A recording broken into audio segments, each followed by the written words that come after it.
Olá, pessoal.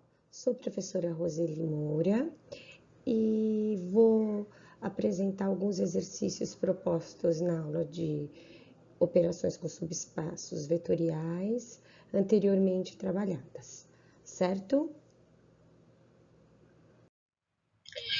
Nos exercícios propostos relativos à verificação de soma direta, eu vou partir da propriedade, né? Onde a gente verifica se um vetor de um dado espaço vetorial, ele pode ser decomposto de uma única maneira ou não, como a soma de um vetor de dois subespaços vetoriais dados, certo? Então, vamos nos exercícios. Pois bem, então se eu tiver no R3, vamos analisar cada um desses exercícios, né? São dois exercícios propostos, cada um desses itens, qual ou quais são somas direta.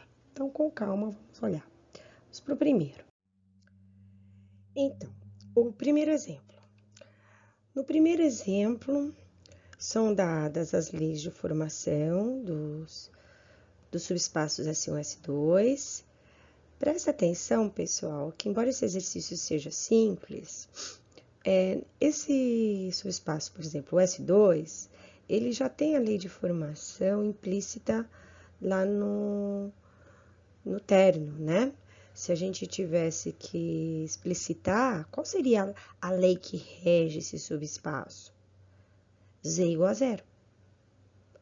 Porque toda lei, todo subespaço tem uma lei. Essa lei tá explícita ou implícita, com uma equação homogênea.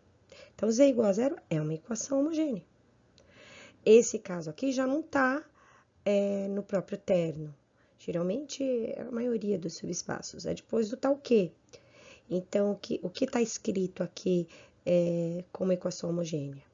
X menos y igual a zero. E aí, a consequência é que x seja igual a y. Tranquilo? Então, eu vou pegar um vetor qualquer do meu espaço. O espaço é o R3, 4, 5, 6.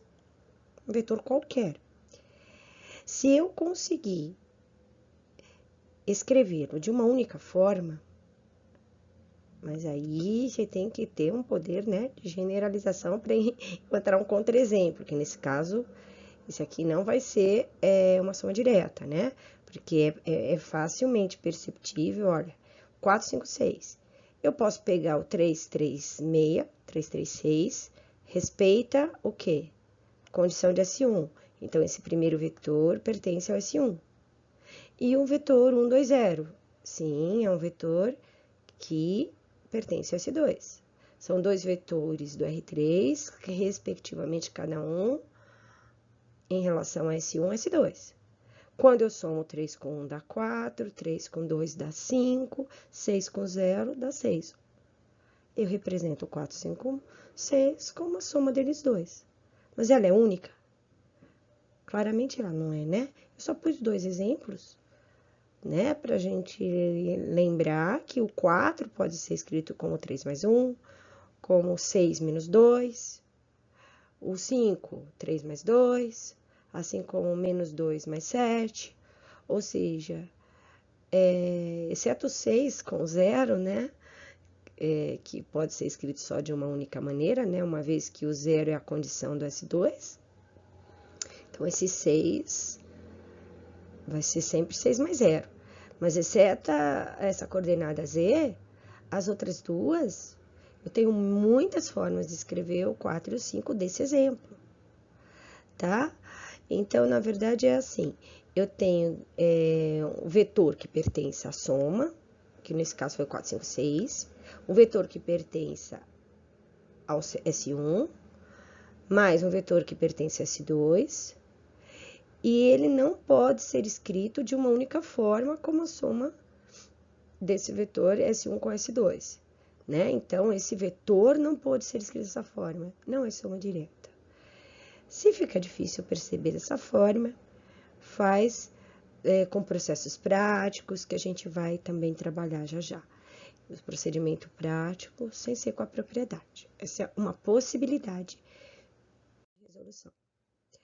Pegando outro exemplo no mesmo,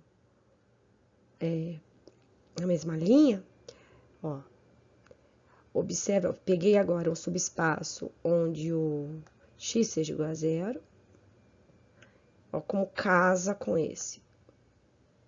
Aqui, y e z são igual a zero. Ou seja, esse primeiro é o plano y a z, e esse segundo é o eixo x. Se você ficou atento aos exemplos anteriores que nós trabalhamos com plano e um eixo fora desse plano, né? A gente viu que tudo indica que é um subespaço. Aliás, que é uma soma direta, esses dois subespaços. E, de fato, né? Os vetores que pertencem ao primeiro geram plano y a z. Os vetores que pertencem ao segundo geram o eixo y. É fácil observar que a intersecção entre eles é somente o vetor nulo. E quando eu somo, eu vou ter as coordenadas do universo R3. E quando você pega qualquer exemplo de vetor do R3, que é o espaço, você vai perceber que ele só pode ser decomposto de forma única. Se eu pus o 1 aqui, e o S1 exige que a primeira coordenada, o x, seja 0, na segunda tem que ser 1, para dar 0 mais 1 igual a 1. Da mesma maneira, se o S2 exige que y e z sejam 0, S2 exige, então o S1 tem que bancar as coordenadas 2 e 3. Existe alguma outra maneira de escrever 1, 2, 3? A partir desses dois subespaços? Não. Né? Então, você percebe que existe uma única maneira. É por isso que no início dessa aula eu frisei que bastaria você observar as leis de formação quando eu pego 0 mais x da x, y mais 0 da y e z mais 0 da z. Tá? Bem, pessoal, esses são alguns exemplos simples de soma direta e o conceito. Nos próximos vídeos eu vou fazer exercícios um pouquinho mais complexos, certo? Até a próxima aula.